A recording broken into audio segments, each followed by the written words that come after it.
Bonjour à tous, aujourd'hui je vais vous montrer comment on raccorde une antenne rétractable sur n'importe quel véhicule. Mon antenne d'origine est lâchée et elle était connectée par ce connecteur là.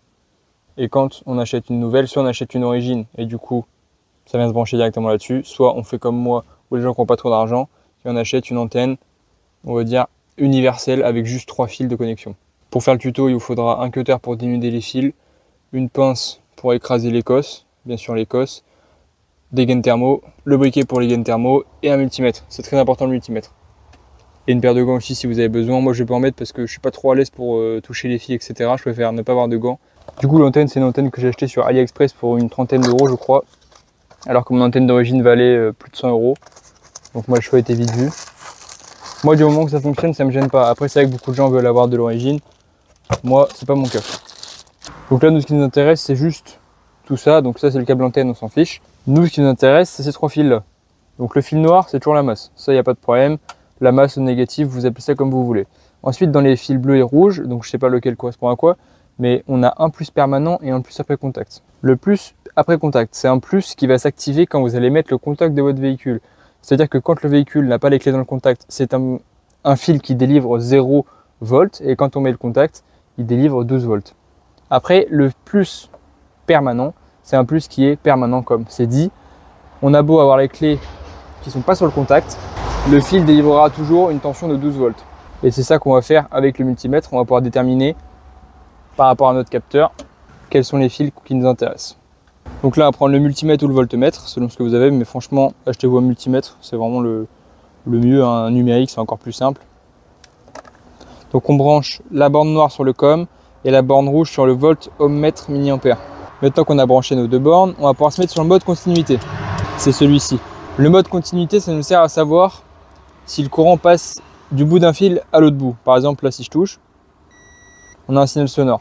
Par exemple, si je prends mon cutter, si ça touche d'ici à là-bas, le courant passe. Donc, grâce à ce procédé-là, on va trouver la masse qui est très importante.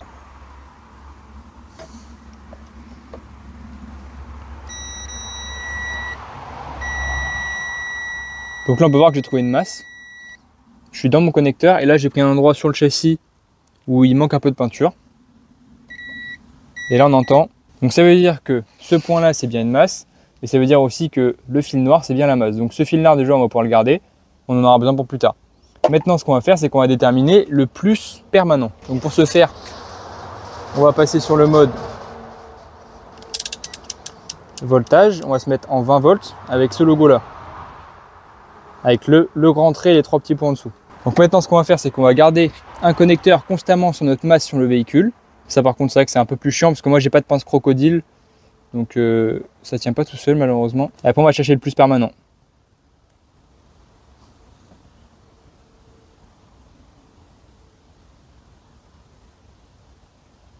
Ça y est, on a trouvé notre plus permanent. On peut voir qu'il est affiché 12 volts sur le multimètre alors que pourtant mes clés sont pas dans le contact. On va bien tester d'ailleurs tous les autres. Lui il est à 0 volts, lui à 0 volts, lui à 0 volts, lui 0 volts aussi et lui on est à 12.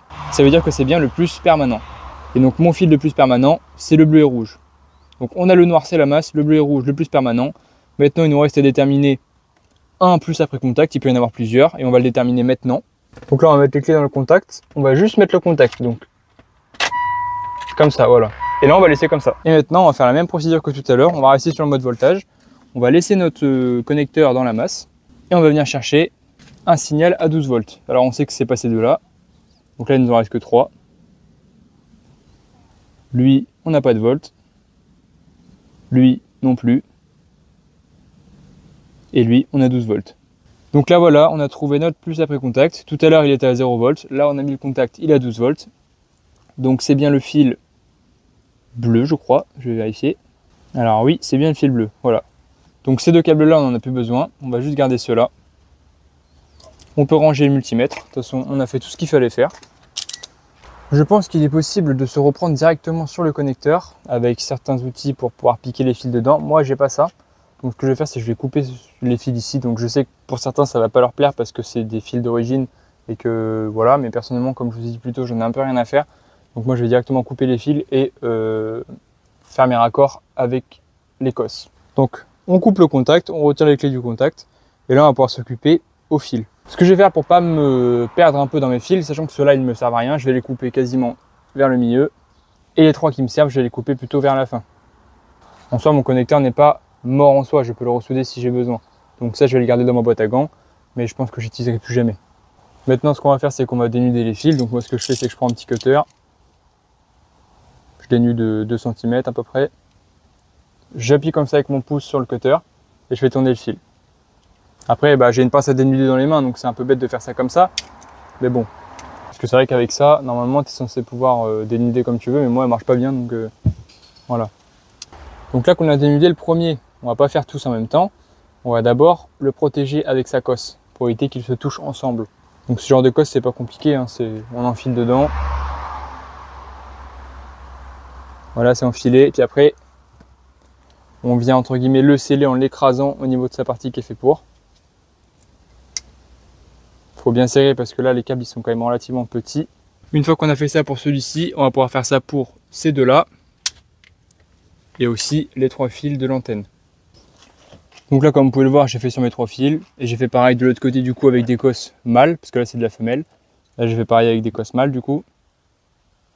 Donc là, c'est pas compliqué. On peut brancher le noir avec le noir. Ça, c'est logique. Alors j'ai déjà fait un raccord comme ça sur une autre antenne.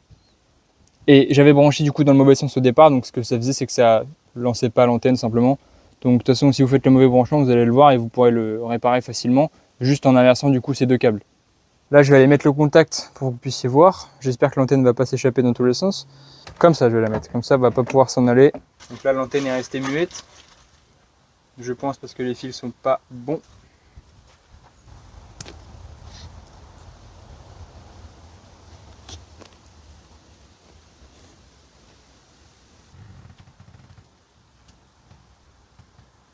Donc la deuxième test. Bon, pour le coup, je suis désolé, on finira pas la vidéo sur la Ford Probe Gris parce que là, j'ai fait tous mes branchements sont bons et ça va pas, donc je soupçonne l'antenne de pas fonctionner. Enfin, je sais pas, mais en tout cas, j'ai un problème, donc je vais vous montrer du coup sur ma Ford rouge. Donc c'est la même voiture, c'est le même modèle et j'ai fait les mêmes branchements. C'est pour ça que ça me paraît bizarre en fait d'un côté que ça marche pas. Bon les gars, je suis pas du genre à abandonner, comme vous pouvez le voir, on a l'antenne qui est montée. Bon, il y a vachement de bruit autour de moi parce qu'il pleut, je suis désolé, mais bon voilà, c'est comme ça, hein. Il fait pas beau, il fait pas beau. Et bref, du coup j'ai fait mes raccords, donc je peux vous expliquer finalement comment ça se passe. Alors, le fil noir c'est bien la masse, le fil bleu c'est le plus après contact et le fil rouge c'est le plus permanent. Alors pourquoi elle ne fonctionnait pas l'autre jour? C'est qu'en fait j'avais un fusible qui était mort, simplement. J'avais le fusible qui gère la radio et le poste ici et l'antenne qui était mort, on peut le voir, il a sauté. Du coup maintenant ça fonctionne, vous allez voir. Je vais mettre le contact simplement et ça va lancer l'antenne. Donc je suis trop refait.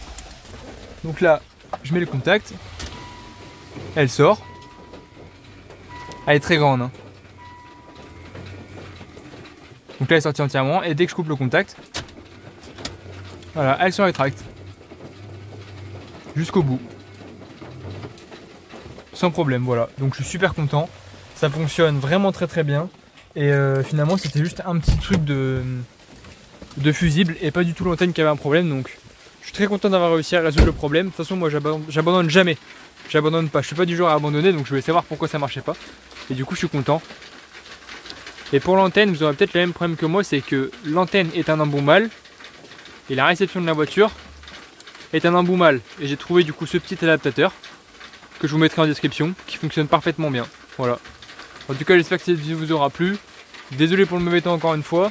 Et on se retrouve pour une prochaine vidéo.